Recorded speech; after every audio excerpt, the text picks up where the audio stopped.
Gabriela, y muchas gracias a todos por estar acá presentes. ¿Se me escucha bien? Quiero que me confirmes porque en verdad no escuchaba nada. ¿Sí? Perfecto. Ok, entonces, bueno, vamos a empezar vamos a continuar, más bien dicho, con este tercer día de jornada académica. Como ya me presentaron, yo soy Carolina Abanto, soy abogada, árbitro y adjudicador. Agradezco al Círculo de Arbitraje en Contrataciones del Estado por invitarme a participar de esta octava cumbre de mujeres en el mundo del arbitraje, mujeres arbitrando con la nueva ley 32069. Bueno, y el día el motivo que hoy nos acoge para participar, estar juntos reunidos aquí, es conversar sobre la obra pública, ¿no? Y los problemas que pudieran suscitarse en esta obra pública. Yo voy a conversar sobre todo lo que tenga que ver concerniente a lo que es desde la perspectiva de la entidad del Estado, ¿no? Que generalmente ellos em, ejecutan los proyectos, lanzan los procedimientos de selección anteriormente con la 30, con la anterior ley de contrataciones del Estado ahora sería con la 32069. Bueno, pero vamos a empezar la exposición. ¿Puedo compartir pantalla, Gaby? Sí, puede, Entiendo que sí, ¿no? sí. Acá estoy. Ya.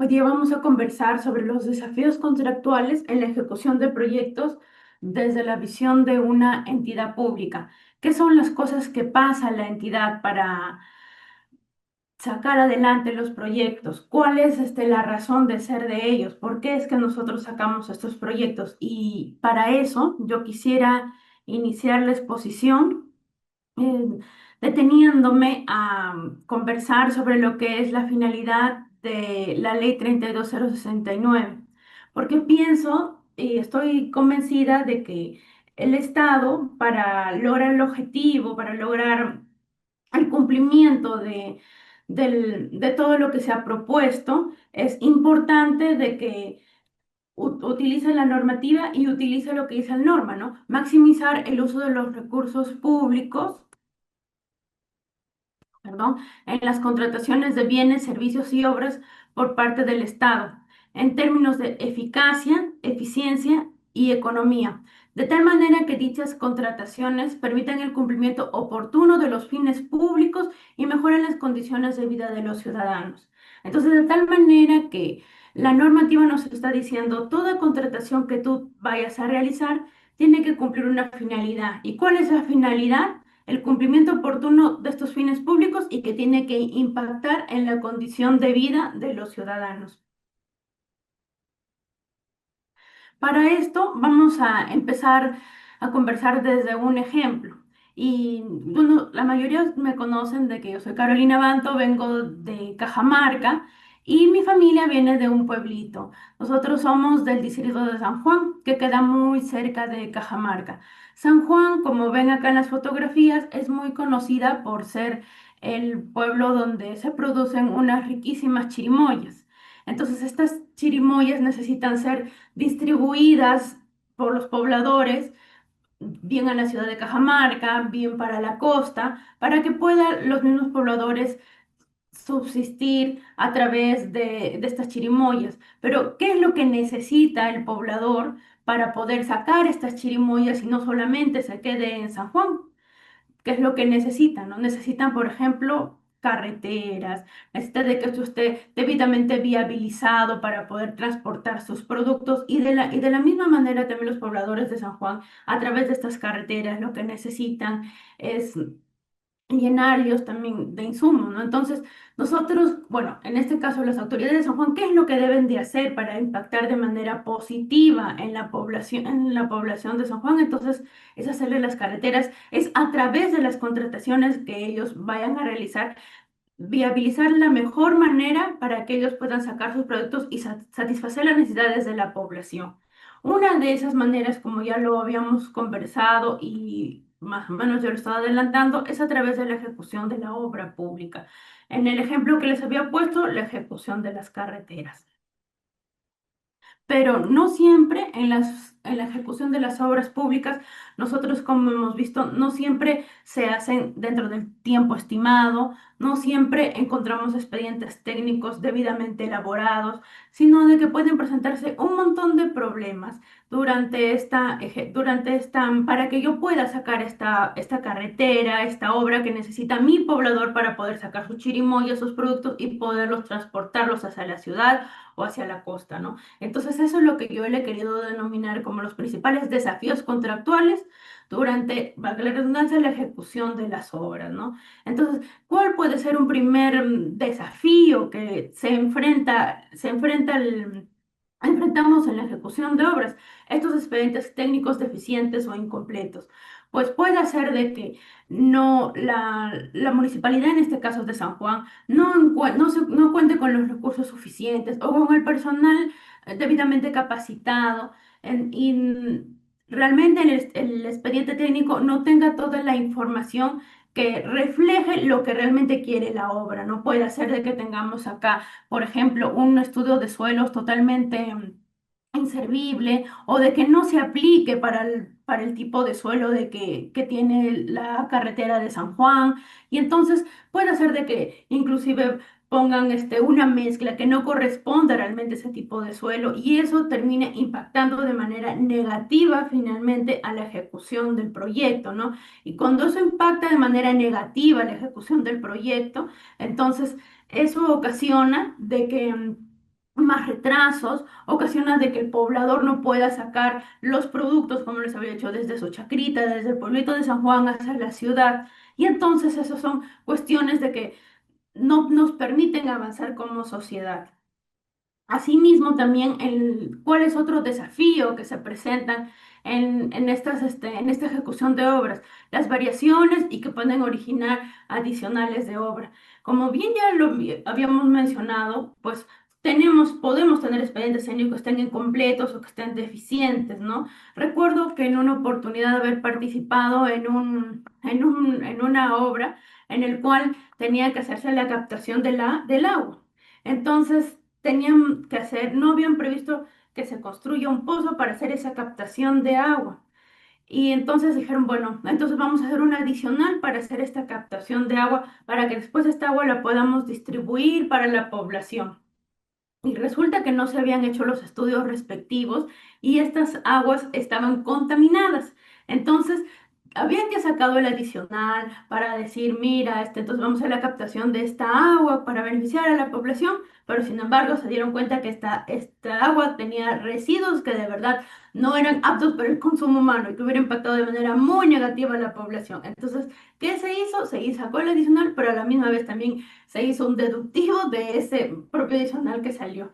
Entonces, allí también nos damos cuenta de las carencias que se pueden dar durante la ejecución de obra, ¿no? Realmente, cuando uno se pone a ver las obras, tiene que concientizarse de que lo que yo voy a hacer tiene que ser duradero en el tiempo y lo que yo hago es, yo trabajo con un recurso público y este recurso público tiene que impactar de manera positiva para la población. Entonces, tengo que hacer un estudio adecuado de lo que de lo que yo voy a plasmar en el expediente técnico, porque finalmente eso va a impactar de manera positiva o negativa durante la ejecución de la obra, ¿no? Bueno, también nos habla la nueva norma sobre la gestión de riesgo que puede ser limitada o reactiva, ¿no? Es importante de que el funcionario público tenga conciencia de que cuando esté elaborando este expediente técnico, qué riesgos le corresponden a él asumir como el propietario del proyecto, el propietario de la obra, y qué riesgos realmente merecen que sean trasladados al contratista. Hay muchas veces en los cuales nosotros durante, en lo que es la elaboración del expediente técnico, hemos podido verificar y hemos podido ver de que, por ejemplo, los riesgos medioambientales, como son la lluvia, este, así generalmente la lluvia, se los trasladan a lo que es el contratista. Y muchas veces me he dado cuenta también en lo que es la ejecución contractual, que dicen, no, tú debiste prever de que era temporada de lluvia. Y es entonces realmente un riesgo que lo tendría que asumir el contratista, porque muchas veces pueden decir, bueno, por ejemplo en la sierra, ¿no? Mi ejemplo de San Juan, Cajamarca, siempre sabemos que llueve desde diciembre hasta abril. Entonces, ya él tiene que darlo por hecho. ¿Y qué tal si es que llovió más de lo permitido? ¿Qué tal si es que en esa época surge la sequía, ¿no? Entonces son factores que se van a tener que evaluar para ver realmente si corresponde o no otorgarle el riesgo al contratista o si realmente se lo tiene que quedar la entidad. Bueno, continuando, otro de los desafíos contractuales que uno ve durante la ejecución de la obra son lo ya muy conocidos, las ampliaciones de plazo. Y bajo la normativa de contrataciones públicas, nosotros sabemos que tanto la ampliación de plazo como la adicional de obra, o como las otras las modificaciones convencionales al contrato son eso, son modificaciones al contrato. Y entonces, que estas son brazos aliados para la ejecución contractual porque no va a haber un expediente técnico que esté debidamente pulcro y sacramentado y que nosotros digamos, sí, sí, así va a ser y así tiene que ser. Pueden ser de que se den eventos no previstos, en los cuales ameriten de que se tenga que dar una ampliación de plazo para que pueda para que pueda continuarse la ejecución de la obra. Por ejemplo, ¿qué pasaría durante la ejecución de la obra de este pueblito San Juan? Que están haciendo la carretera y tienen que traer determinados componentes para continuar con la obra, materiales para continuar con la ejecución de esta carretera. Pero sin embargo, están trayendo los materiales y por ahí, como llovió mucho, ¡pum!, cayó el huaico y se llevó mitad de carretera. Entonces ya no es posible de que los camiones sigan pasando por allí para que puedan llevar el material. Eso sería realmente un hecho imputable o de responsabilidad del contratista. Podríamos decir, ¿sabe qué? No fue tu culpa, tú debiste de haber previsto de que el huaico iba a pasar y debiste de haberlo traído en otro día. Entonces, finalmente nosotros tenemos que evaluar de acuerdo como entidad, ¿no? De acuerdo a lo que dice la normativa para que yo pueda sacar adelante el proyecto y podamos dar lo justo tanto para el contratista como para la entidad y sobre todo focalizando que uno no puede afectar la ejecución del proyecto, porque finalmente yo como población me quiero ver beneficiada de mi proyecto culminado y mucho mejor si es culminado a tiempo, ¿no? Y el contratista quiere verse beneficiado con el pago por el trabajo que ellos están efectuando, ¿no? Entonces, sí considero de que de verdad las ampliaciones de plazo son un brazo aliado en lo que es la ejecución contractual y se debe tener en cuenta, se tiene que evaluar conforme a la normativa y conforme a las circunstancias que hayan sucedido para ver si es que de parte de la entidad se otorga o no se otorga, ¿no? Se tiene que evaluar, como ya les había dicho, que se cumpla con todo lo que dice la norma, la opinión de la supervisión, porque eso es importante. La supervisión son los ojos de la entidad durante la ejecución de la obra, ¿no? Y de acuerdo a eso, tomar la decisión pertinente. Y hablando de supervisión, ese también es otro de los desafíos que nosotros podemos encontrar durante la ejecución contractual, que pueden haber que puede ser que el control y la supervisión durante la ejecución de la obra sean insuficientes. ¿Qué tal si es que estamos hablando de una obra pequeña, una obra que pueda ser de ejecución directa, en donde a veces contratan a personal que no está debidamente capacitado respecto de lo que es la ejecución de la obra, ¿no? Puede ser de que por su inexperiencia den consejos o emitan decisiones, sobre todo, que afecten e impacten de manera negativa la ejecución del proyecto, ¿no? Entonces es muy importante que de verdad se contrate el personal idóneo conforme a lo que diga el expediente técnico, ¿no? Hay requerimientos que te dicen, mira, para este proyecto necesitamos personal que tiene que cumplir con determinadas características, ¿no? Especialmente para lo que son los jefes de supervisión, les piden mucha experiencia y que tengan experiencia habiendo supervisado obras, no si es de carreteras, que haya supervisado obras de carreteras, si es de edificaciones, que haya supervisado una obra de edificaciones. ¿Por qué? Porque esa experiencia va a servir, si es que sucede alguna contingencia, va a servir para que ellos puedan opinar de manera positiva y en pro del proyecto, ¿no? También nosotros sabemos de que la normativa de contrataciones nos dice de que es y muy importante de que el jefe de supervisión esté ahí de manera constante y permanente en el proyecto, porque lo que se quiere es eso, el involucramiento de este personal durante la ejecución de la obra, ¿no? Porque en caso venga la JPRD o en caso venga la Contraloría y sobre todo en caso sucedan contingencias durante la ejecución de la obra, es él el llamado a poder brindar una solución técnica y sobre todo eficiente para el proyecto. Continuando, tenemos también que estamos el cumplimiento de estándares de integridad y control. Muchas veces puede ser que en el expediente técnico o que las personas de la entidad, en el caso de mi ejemplo de mi pueblito de San Juan, pueden ser muy técnicas y pueden saber bastante sobre la ejecución del proyecto, pero muchas veces el órgano de control hace determinadas observaciones, las cuales puede ser que técnicamente no se apliquen para lo que es el proyecto. ¿Y por qué se ha dado? Estoy segura de que muchos de ustedes lo han pasado, en los cuales hay los del órgano de control que vienen y te fiscalizan y te hacen hallazgos y tú te das cuenta que no necesariamente eso se va a aplicar al proyecto, ¿no? Entonces, como eso, esto es para que nos dé un ejemplo de que todo es un engranaje y que todos tenemos que trabajar de esta manera concatenada, ¿no? No, la entidad sacando un buen expediente técnico acorde con el proyecto que se va a desarrollar, que se elija una buena supervisión de la obra, que se elija al ejecutor de la obra, el cual es el adecuado para la ejecución del proyecto y que cumple con los requisitos que la norma establece, pero también tenemos que tener un órgano de control que realmente nos haga este seguimiento, este acompañamiento, para que me exija que yo cumpla con estos estándares y diga, mira, sí, esto es lo que tienes que cumplir y que sea apropiado y correcto para el proyecto.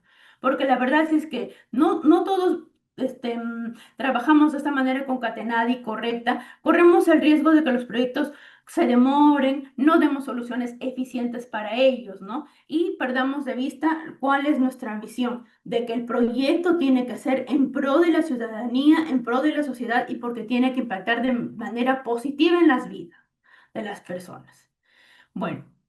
Continuando con otro desafío, tenemos también a lo que es el control de hitos y de cronogramas, porque muchas veces nosotros hemos visto durante las ejecuciones de obras que a veces por motivos justificados realmente, como les decía, es todo el huaico, que cae el huaico, viene la lluvia torrencial, que no permiten a veces hacer trabajos fuera por ejemplo, en campo, pero sí en gabinete, pero impactan de manera negativa en la ejecución del proyecto. Pero también hay veces en las cuales, por motivos X, realmente se descuida la ejecución del proyecto, se descuida la ejecución de la obra y no se está realizando conforme al cronograma debidamente establecido, el cronograma debidamente aprobado, ¿no? Entonces es importante que las personas que son cabezas del proyecto realmente hagan una gestión correcta y adecuada de él.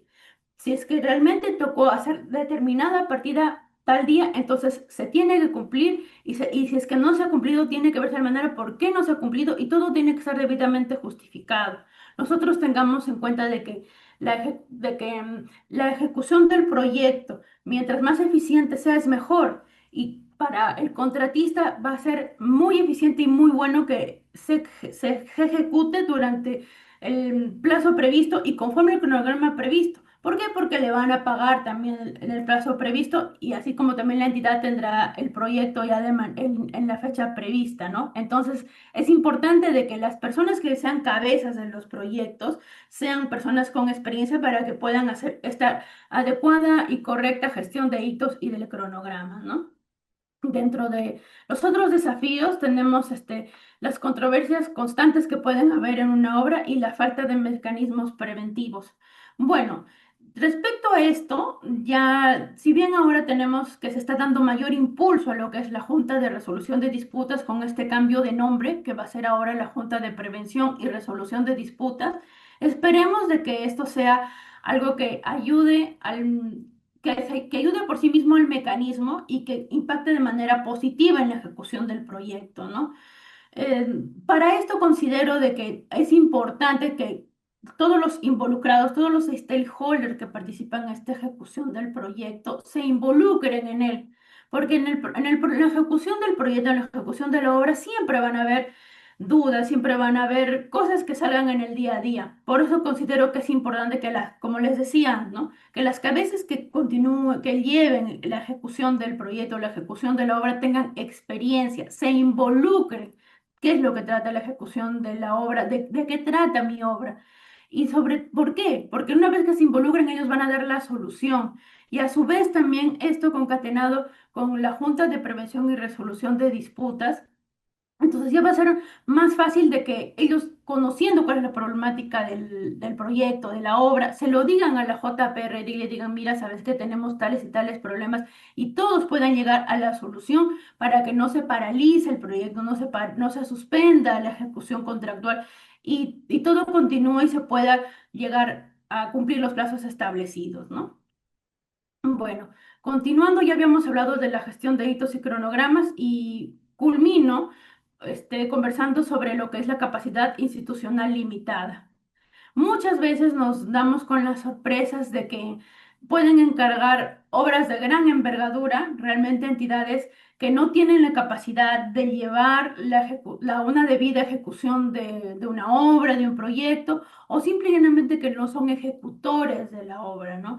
¿Y qué es lo que resultan teniendo salidas, ¿no? Contratando a terceros que no necesariamente también estén debidamente involucrados en esta ejecución de la obra y del proyecto, ¿no? Tuve la oportunidad de participar en un proyecto así, donde el ejecutor, el dueño del proyecto, era una entidad que no se encargaba, no era su core del negocio hacer ejecuciones de obras.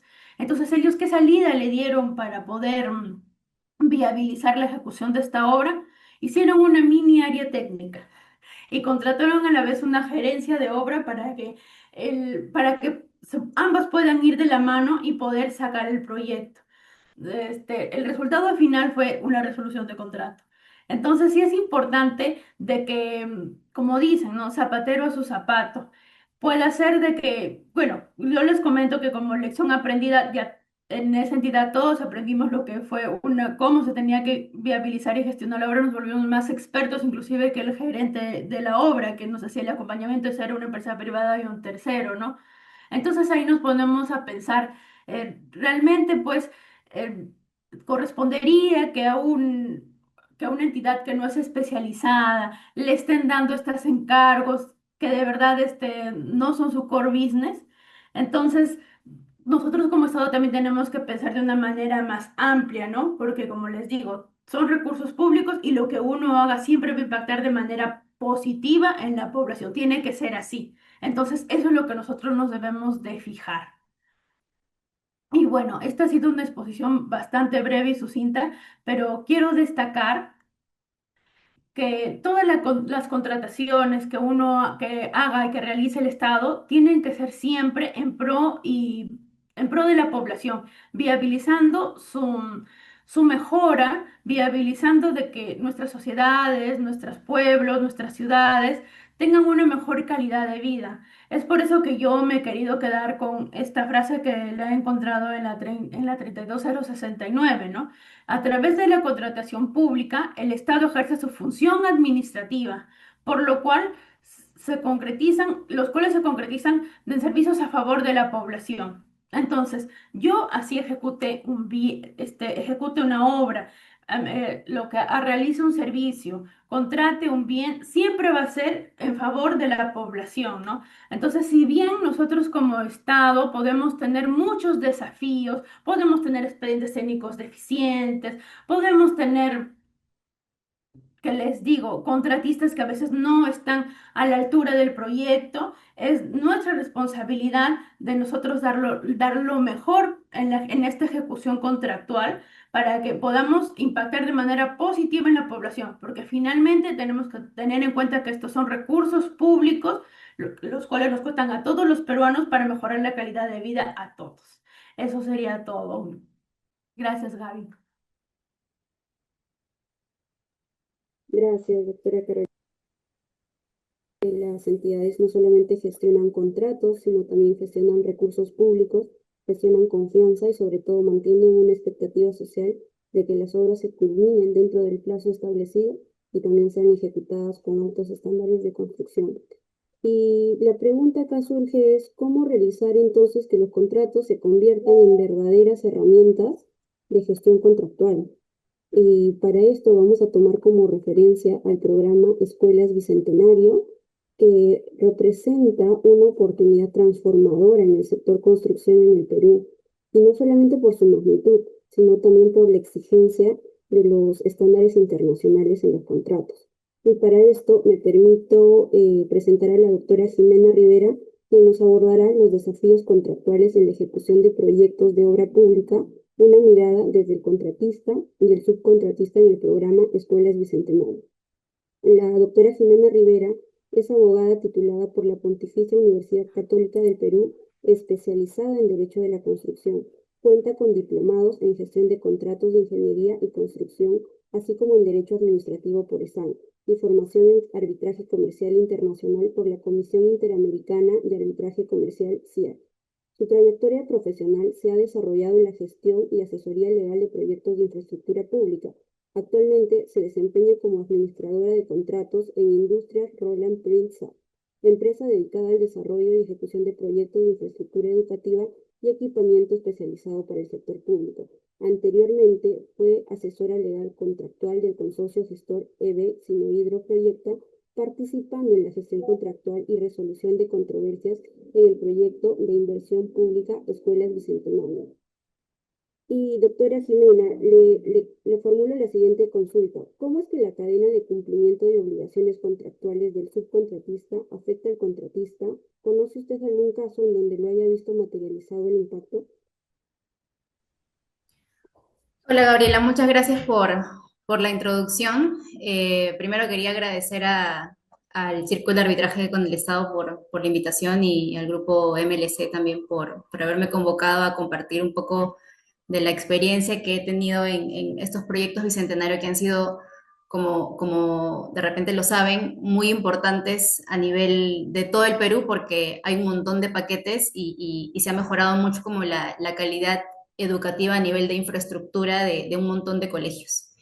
Eh, para responder tu pregunta, y luego ya paso con la exposición, eh, bueno, afecta un montón, porque así como tú dices, ¿no? Existe definitivamente una cadena de cumplimiento. Si el subcontratista, que es quien está en la obra, viendo la gestión diaria del día a día, no cumple con notificar dentro de los plazos, porque en este tipo de contratos, los NEC particularmente, ahora voy a explicarlo más adelante, no cumple con los plazos para notificar, por ejemplo, reclamos. Si no lo hace, eso le genera al contratista no poder también notificar con respecto a su cliente. Entonces, como no va a poder repetir, y más allá de la discusión sobre si en los NEC se ha pactado un plazo de caducidad que implica la pérdida de un derecho para reclamar, que es un tema que es súper controvertido a nivel doctrinario y que tiene obviamente una implicancia práctica, más allá de eso, sí le impacta directamente porque, digamos, por lo menos dentro de la ejecución del contrato no va a poder replicar o no va a poder repetir con su cliente y eso lo va a tener que discutir en el marco de un arbitraje. Yo lo he podido ver materializado, o sea, a nivel, digamos, real, en dos arbitrajes en los que tuve la oportunidad de participar, en donde se discutieron un montón de puntos, pero entre ellos, si la aplicación de unas penalidades fueron contractualmente correctas o no. Si el incumplimiento, perdón, del subcontratista estuvo o no justificado. Entonces, en ambos casos, lo que sucedió es que los subcontratistas fallaron en la notificación oportuna del reclamo. De hecho, o sea, recién lo empezaron a discutir en la liquidación del subcontrato, que es ya la etapa final del subcontrato, y obviamente luego en el arbitraje, y en ambos casos el tribunal decidió por no darles la razón, ¿no? Porque evidentemente eso tenía una implicancia directa, no solamente en la ejecución del proyecto, sino también a nivel del contratista que evidentemente le iba a impactar, ¿no? Ya se había pasado el plazo para poder reclamar, ya la obra estaba terminada y bueno, entonces le iba a impactar económicamente de manera definitiva, ¿no? Entonces, sí existe un impacto porque es una cadena de cumplimiento. Si el subcontratista no cumple, el contratista tampoco tiene la oportunidad de cumplir dentro de los plazos y correctamente. Y con esto quisiera hablar sobre el tema ya que voy a abordar, que es un poco los desafíos que he podido yo visualizar en el marco de estos proyectos. Yo he tenido la posibilidad de estar tanto de la posición del contratista como de la posición del subcontratista. En el contratista estuve participando en por lo menos 3 proyectos bicentenario, alguno de ellos desde que inició hasta que hubo el cierre, y actualmente, pues, como ya mencionaste, estoy viendo un poco cómo es la visión del subcontratista, porque estoy trabajando para uno ya en calidad como de administrador de contratos, ¿no? Quería empezar mi exposición comentando como rápidamente que estos proyectos de escuelas Bicentenario fueron desarrollados en el marco de un contrato estandarizado, un NEC, como ya lo he mencionado antes, que dependiendo de la etapa del proyecto en el que se encuentre, tiene una modalidad distinta de contratación. Digamos que la etapa de construcción de los colegios permanentes, porque tenía 2 etapas, las escuelas de contingencia y las escuelas permanentes. La etapa más larga tenía la modalidad de costo reembolsable, es decir, el cliente te paga todo lo que tú gastas en la ejecución del proyecto. Ya, entonces, este tipo de contratos estandarizados como el NEC, como seguramente saben, trajo una serie de herramientas y conceptos contractuales que no eran necesariamente usados en los proyectos que se rigen bajo la ley de contrataciones con el Estado, perdón. En los proyectos bicentenarios se usaron contratos de gestión en donde el rol del subcontratista es súper, súper importante, porque básicamente sin su participación el proyecto no puede llevarse a cabo, ¿no? Entonces, en ese contexto hay un montón de desafíos contractuales sobre los que se podría hablar, pero como el tiempo ahorita es un poco limitado, vamos a hablar sobre 4 puntos que a mí me parecen súper importantes y que están bien alineados el uno con el otro. El primero de ellos es el concepto del back-to-back. Todos entendemos, que es muy famoso, ¿no? Que es muy famoso. Todos entendemos este concepto, pero en realidad, por lo menos hasta lo que yo he podido observar, no es que haya una aplicación adecuada de este, digamos, de este concepto que trajo los contratos estándar internacional. La lógica de este concepto no solamente implica que el contratista le haga la entrega de esas mismas obligaciones al subcontratista, sino que en realidad implica que se adecúen las cláusulas del subcontrato digamos, a la realidad de lo que tiene el subcontratista, ¿no? Entonces, no solamente se trata de copiar las cláusulas del contrato principal o entregarle como parte del alcance del subcontratista el volumen 2 del contrato principal. Por ejemplo, yo voy a poner un ejemplo así muy simple, a ver, para poder explicarme mejor. Em, para la aprobación o para la evaluación de las aprobaciones de los eventos compensables y sus cotizaciones, los eventos compensables vendrían a ser este mecanismo contractual que tienen para poder reclamar los impactos en plazo y en costo. Normalmente los eventos presentados por los subcontratistas al contratista se repiten, como ya lo he mencionado en el ejemplo anterior. Entonces, es una suerte de espejo. Pero los plazos que se manejan en ambos documentos, es decir, en el contrato principal y en el subcontrato, no son, o por lo menos no deberían ser los mismos. Se deben adecuar a la lógica digamos, de la ejecución del proyecto. Por ejemplo, en los NEC, el contratista tiene 21 días para poder notificar su evento compensable, y luego de eso, como ya mencioné, digamos que pierde el derecho para poder hacer el reclamo, pero el subcontratista en el subcontrato tiene que tener evidentemente un plazo menor, 14 días, por ejemplo. Y lo mismo ocurre con el análisis de estos mismos eventos. El PAPE el PEIP, en este caso pues porque es la entidad encargada del cliente, el PEIP tiene un plazo de 2 semanas para poder evaluar si aprueba o no aprueba este evento compensable, pero el contratista en su contrato con el subcontratista tiene evidentemente un plazo mayor, esos 14 días. Entonces, digamos que un desafío es hacer entender y hacer uso de este concepto back to back de manera adecuada, porque, como ya mencioné, no solamente implica que se copien las cláusulas del contrato principal, sino que se adecúen al alcance de cada subcontratista y a sus propios plazos. Un segundo desafío, y que está íntimamente vinculado con este concepto, es que los contratos muchas veces se trasladan a los que trasladan a los subcontratistas no tienen las mismas herramientas contractuales, ya sea porque no son subcontratos NEC o porque son simplemente contratos civiles que no contemplan las mismas figuras contractuales como ya mencioné, ¿no? Esto definitivamente va a tener un impacto importante en la ejecución del proyecto y lo voy a explicar con un ejemplo a ver si se me entiende mejor. Los contratos NEC suscritos entre cliente y contratista contemplan la figura de las alertas tempranas, que básicamente en simple lo que indica es que el contratista alerta de cualquier riesgo que pueda poner en peligro el cumplimiento de las fechas penalizables, entre otras causales, ¿no? Hay 4 causales.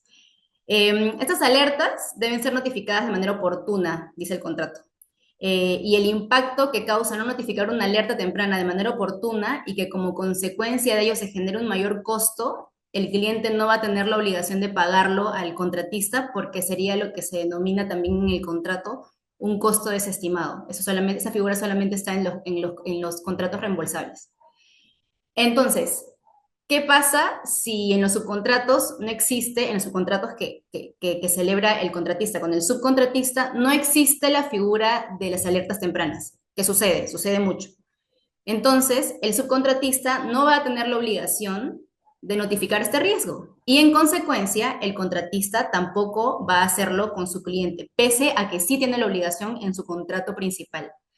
Esto evidentemente le va a impactar al contratista porque frente a su cliente va a tener que asumir un sobrecosto si es que el riesgo le va a implicar un sobrecosto.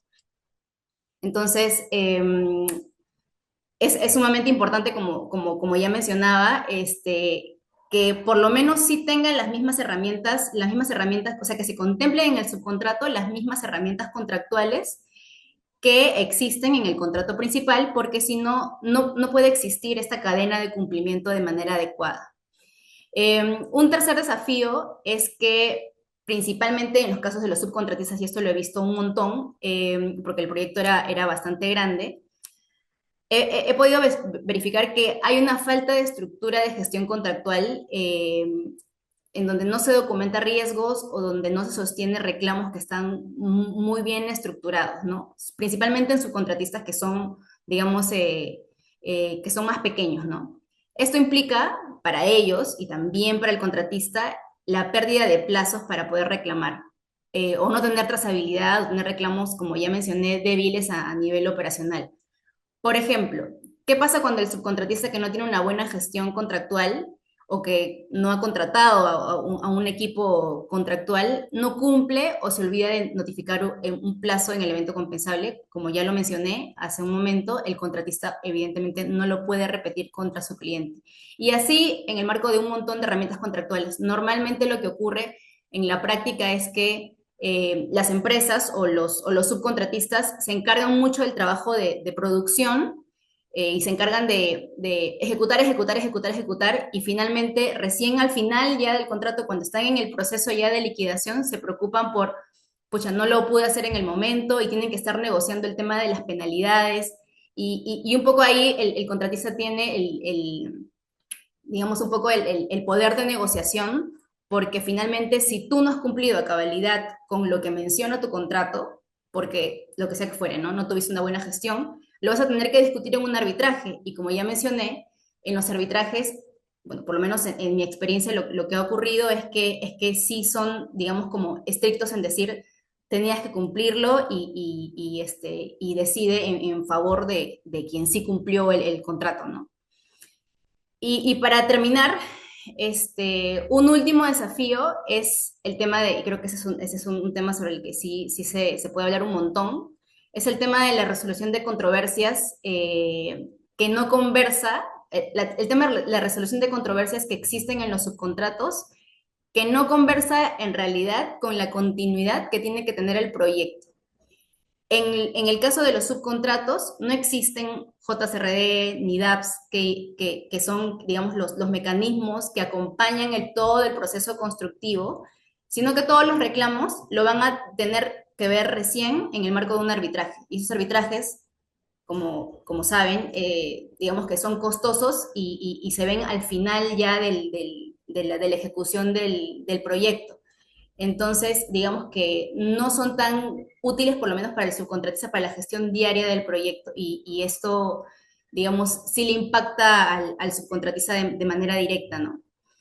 Y bueno, básicamente es eso. No me he querido explayar más, como ya he mencionado. Hay un montón de cosas sobre las que se podrían hablar, pero principalmente yo me quiero quedar con la idea de que esta es una cadena de cumplimiento, principalmente en este tipo de contratos en los NEC, en los estandarizados.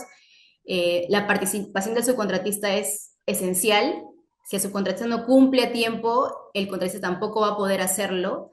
Entonces, digamos que el trabajo colaborativo, que es muy famoso también y del que se habla mucho, tiene que estar siempre presente. O sea, definitivamente. No debiera un poco existir digamos, este espíritu de querer como ahogar al subcontratista, sino de trabajar todos de manera conjunta, porque finalmente lo que importa es que el proyecto salga a flote, ¿no? Como ya ha ocurrido, que ha habido muchos proyectos exitosos a nivel de Escuela Bicentenario, porque al final este es un servicio público y lo que importa es el usuario final, ¿no? Y bueno, es eso, no sé si hay alguna otra pregunta adicional a la que ya me hiciste. Ninguna, doctora. Vamos a continuar ahora con la ruta de desafíos contractuales que atraviesa la obra pública. Vamos a hablar ahora sobre las ampliaciones de plazo, que hoy por hoy significan casi un sinónimo de conflicto, y no porque la figura sea inadecuada en sí, sino porque nuestra obra pública se encuentra atrapada con expedientes técnicos deficientes, con decisiones tardías y también por una administración pública que teme tomar decisiones y, por qué no también decir, riesgos. Y, por ejemplo, hoy en día proyectos emblemáticos como el Metro 2 de la línea de Lima nos reflejan que una ampliación de plazo mal gestionada pueden escalar a niveles internacionales. Y con este tema quiero dar pase a la doctora Karen Munive, que nos va a comentar los desafíos contractuales para el análisis de solicitudes de ampliación de plazo en el contexto del arbitraje internacional, caso de la línea 2 del Metro de Lima. La doctora Karen Munive es abogada por la Pontificia Universidad Católica del Perú, tiene máster en Abogacía Internacional por ISDE, la Universidad Complutense de Madrid, certificada en FIDIC, Contratos Colaborativos y Dispute Boards. Es miembro de la Sociedad Peruana de Derecho a la Construcción, delegada de la Comisión de Abogados In-House del Comité de Trabajo de Arbitraje de la Cámara de Comercio Internacional, ICC Perú, es delegada designada por la Comisión de Arbitraje IADR de la ICC París para el periodo 2024 a 2027, es miembro del Comité Legal de AFIN, es miembro de CIAC Mujeres Capítulo Perú y docente de cursos de arbitraje internacional para distintas instituciones. Cuenta con experiencia de más de 19 años en la ejecución de megaproyectos de infraestructura de transporte marítimo, ferroviario, aeroportuario y minería, como el megaproyecto cuprífero minero Las Bambas y el proyecto cuprífero minero Antapacay. Por más de 11 años consecutivos es Contract Manager, siendo responsable directa del contrato de concesión del Metro de Lima, Línea 2. Desde su posición como Legal Counsel, lidera los tratos directos y los arbitrajes internacionales de Metro de Lima, Línea 2, ante el Centro Internacional de Arreglo de Diferencias Relativas a Inversiones, CIADI. Doctora, le formulo la siguiente pregunta. ¿Qué desafíos contractuales ha tenido usted como Contract Manager del megaproyecto de la línea 2 del Metro de Lima?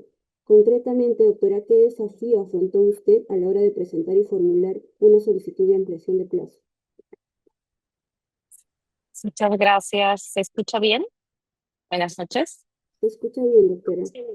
Muchas gracias, Gaby. Muchas gracias al Círculo de Arbitraje con el Estado por esta octava cumbre de mujeres en el mundo del arbitraje.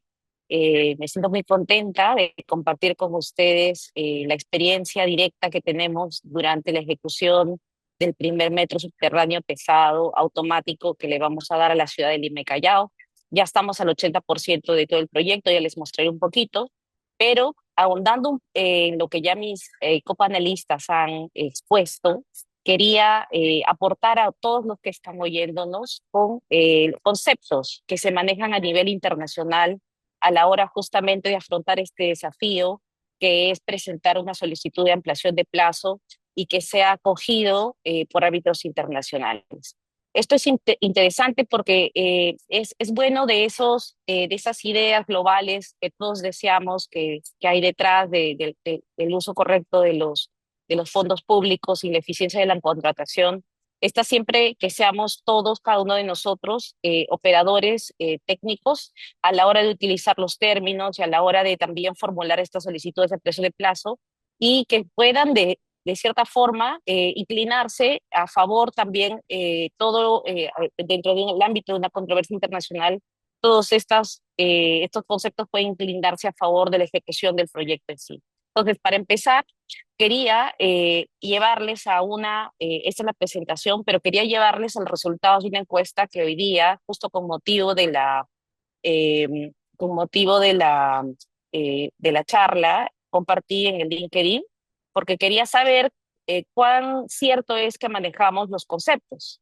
Voy a ponerlo en pantalla y saber si todos nosotros, los que estamos presentes aquí y que estamos separando nuestro tiempo, pues estamos de acuerdo en que conocemos o comprendemos estos conceptos. Entonces, cuando uno está frente a un proyecto y tienes, más allá de que sea simple o sea más complejo, y tienes que analizar una solicitud de ampliación de plazo o tienes que formular una solicitud de ampliación de plazo, siempre tienes que tener en mente y preguntarte si tú sabes lo que es la metodología as plan o as built.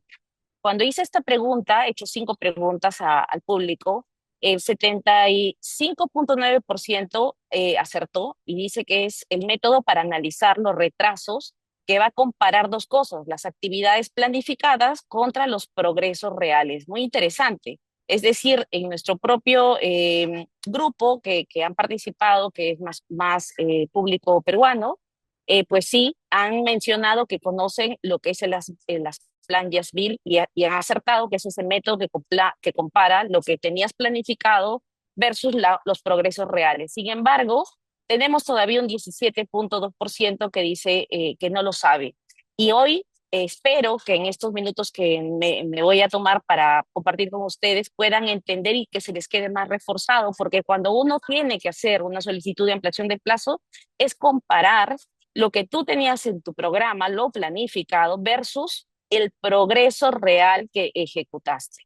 La siguiente pregunta era qué es el cronograma línea base. Y esto es interesante porque en los contratos NEC, por ejemplo, es diferente de los contratos de obra pública o de los contratos de APP.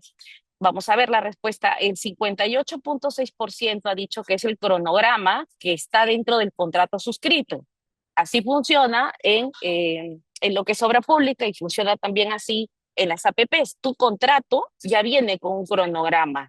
Esa es la línea base. Sin embargo, tenemos un 34.5 que no es nada despreciable, que dice que es el cronograma que las partes van a acordar después de firmar un contrato. Es decir, ellos ya se han casado, pero no sabían bajo qué, bajo qué línea base, bajo qué cronograma van a ejecutar su proyecto.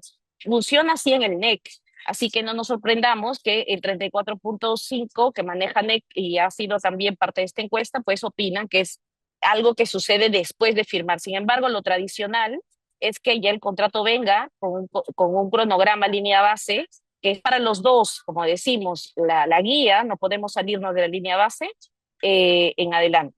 Luego, es indispensable la determinación de una ruta crítica y aquí sí creo que la mayoría, 93.1, ha señalado que con toda seguridad sí. No me detengo porque ya tenemos más del 90% que todos, si estamos haciendo un proyecto y no sabemos lo que es la ruta crítica, pues tenemos que analizar qué es la ruta crítica, seas abogado, seas ingeniero, seas economista, tienes que saber lo que es la ruta crítica. Y es más, les recomiendo que ustedes cuando se acercan a un nuevo proyecto, lleguen, por la razón que sea, pregunten y me pueden dar la línea base, que es el cronograma, y me pueden dar la ruta crítica. No somos abogados, pero tenemos que saber, es como si tú fueras la nana del proyecto, la babysitter del proyecto, y tú preguntas, quiero cuidar este bebé proyecto que está todavía en desarrollo, no es todavía, no ha llegado a su culminación.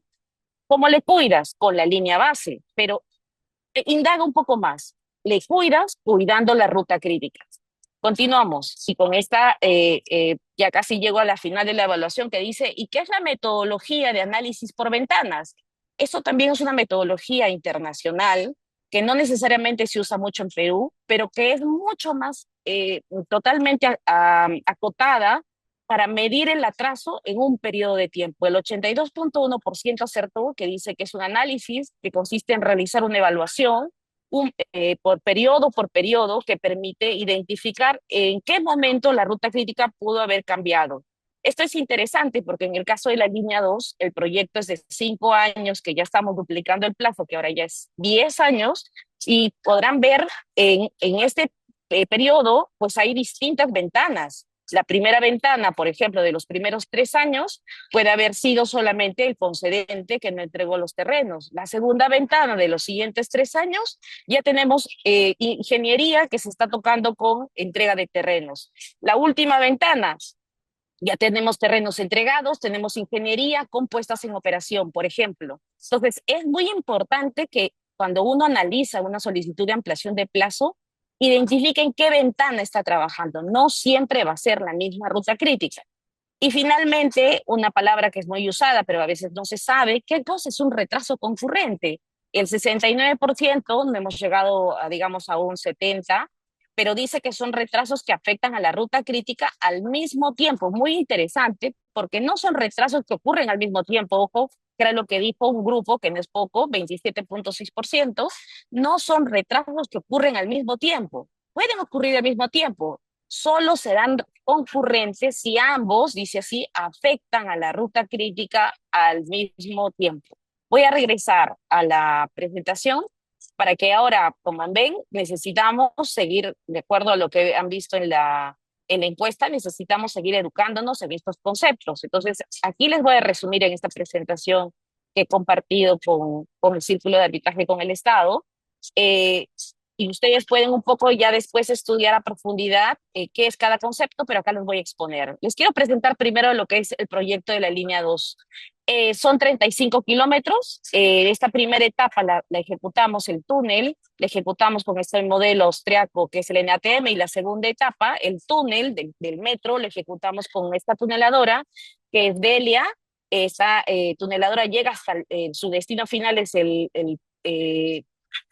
ahí Juan Pablo II, y luego viene la tuneladora Micaela, que es la tuneladora de agua, que hace el ramal del aeropuerto Jorge Chávez. Entonces, como ven, el proyecto de entrada, como ven, es un proyecto subterráneo, y como comprenderán, el túnel, todo lo que es la excavación del túnel es importante, pero la secuencia constructiva, que es también una palabra importante, era que la primera parte era con una máquina, que es el ATM, que es este verde, y luego ya venía con una tuneladora, y la tuneladora, para poder atravesar todos estos puntos, necesitaba que cada estación ya esté ejecutada a nivel del andén.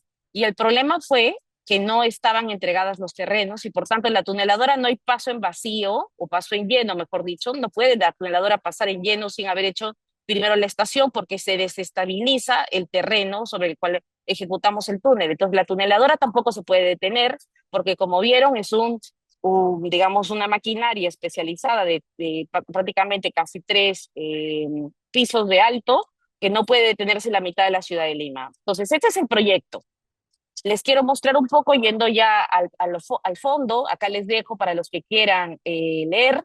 Tenemos a nivel del arbitraje 1703, es el arbitraje donde hemos solicitado ampliación de plazo, donde se nos ha otorgado la totalidad, salvo un poco que se nos redujo en la etapa 1A el plazo, pero esto es público, lo pueden buscar en la web, la decisión sobre competencia y responsabilidad emitida el 6 de julio del 2021, y ustedes pueden ver los conceptos que ahora les voy a explicar de manera sucinta, los pueden ver. Esta fue una decisión.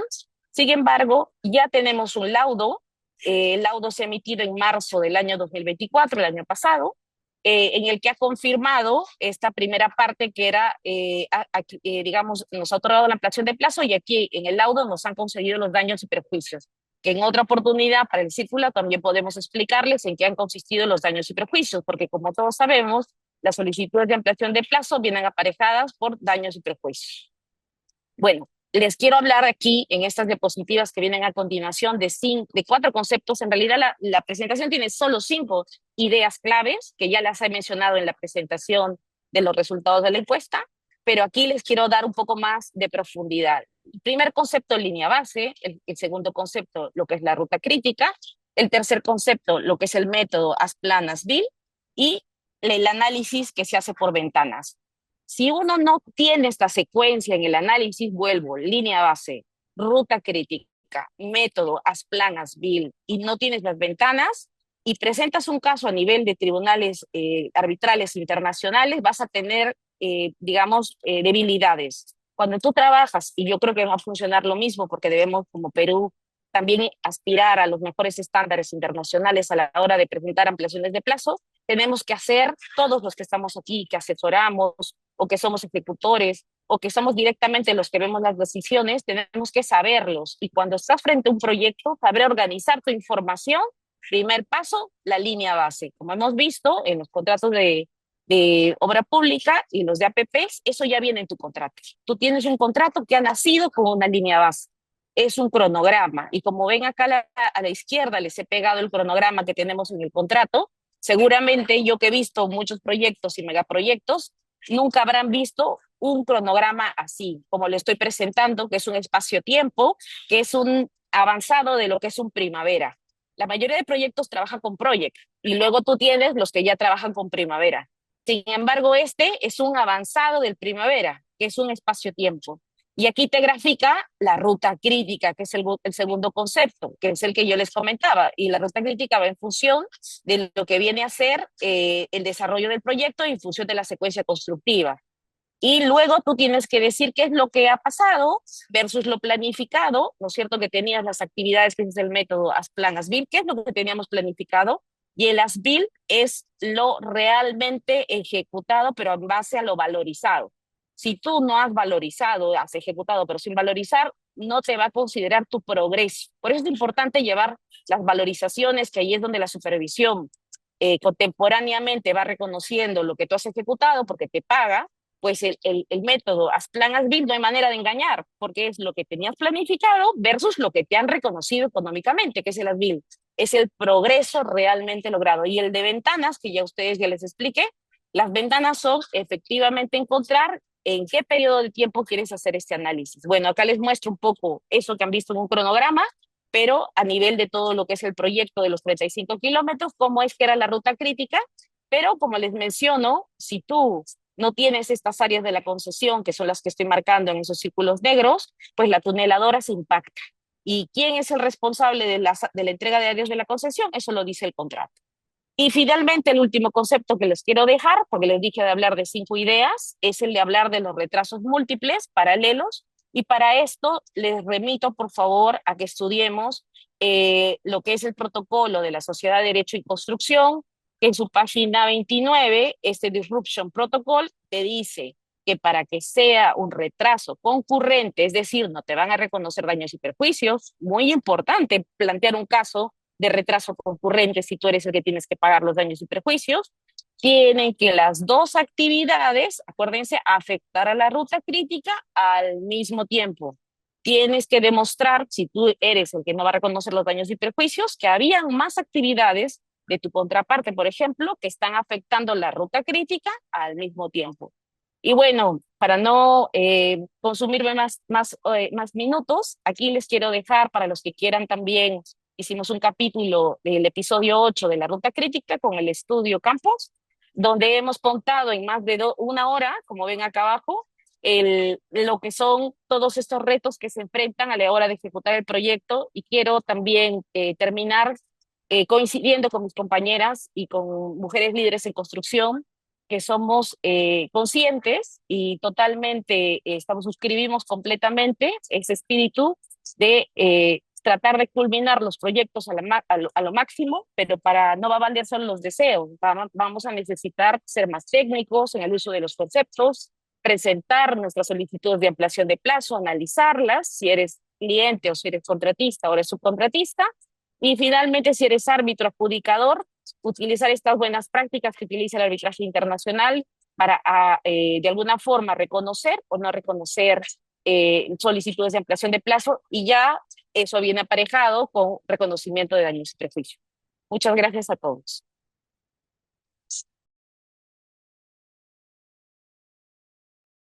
Gracias, doctora Karen.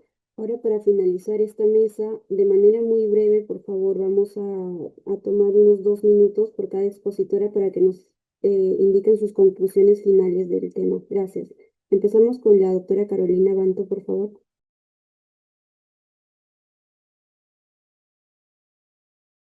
Perdón, estaba muteada, no me había dado cuenta. Dentro de mis conclusiones finales, bueno, es lo mismo que ya les he venido repitiendo, no solamente en esta ponencia, sino en otras ponencias, que si bien nosotros como Estado podemos tener muchos desafíos para lo que es la ejecución de las obras públicas, nosotros no debemos olvidar, así como lo estamos viendo ahora que...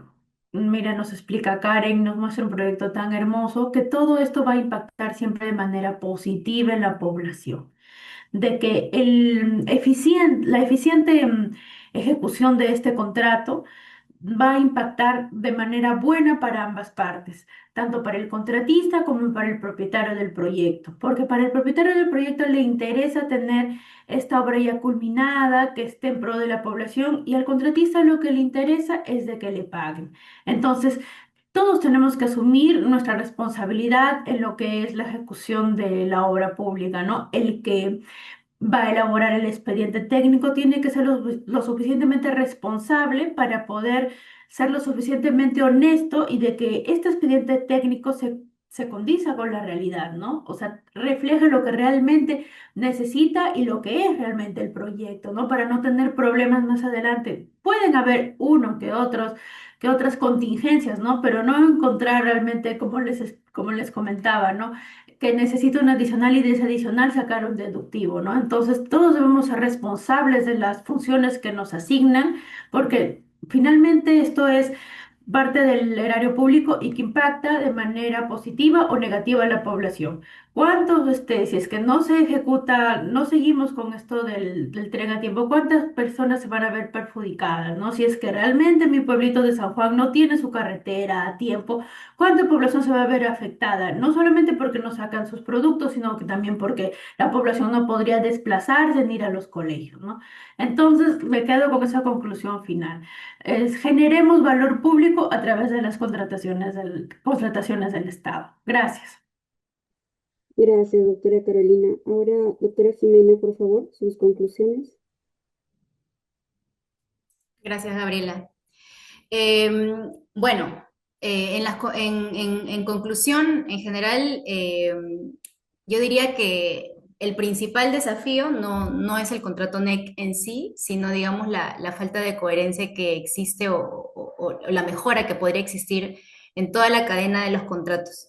Primero, que el back-to-back no es copiar cláusulas, como ya lo mencioné, sino es adaptar herramientas, plazos y responsabilidades también a la realidad de lo que ejecuta el subcontratista.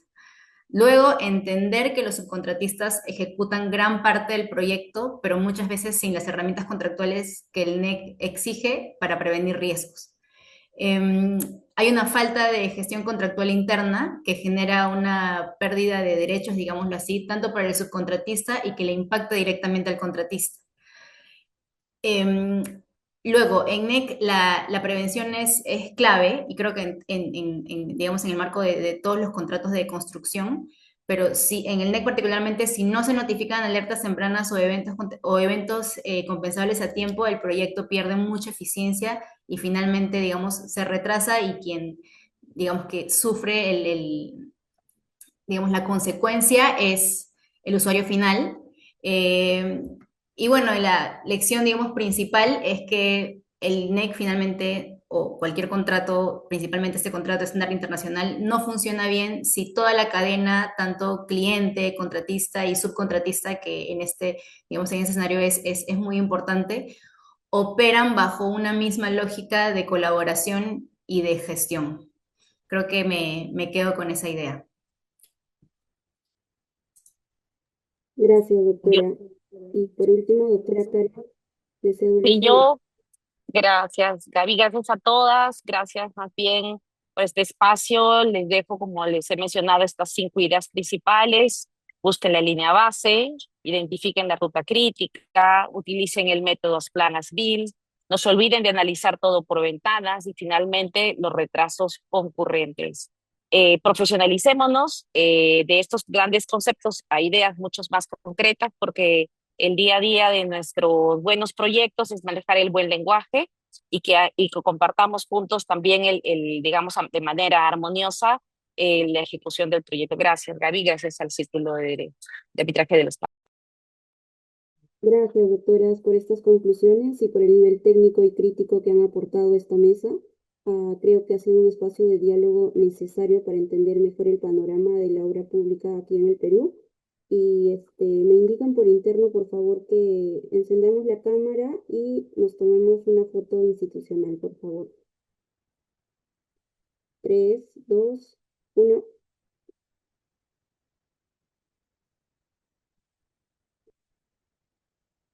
Ya. Una foto más, por favor, por si acaso. 3, 2, 1. Gracias, doctoras. Muchas gracias por sus aportes. Con esto damos por concluida la mesa número 6. Gracias, Kai.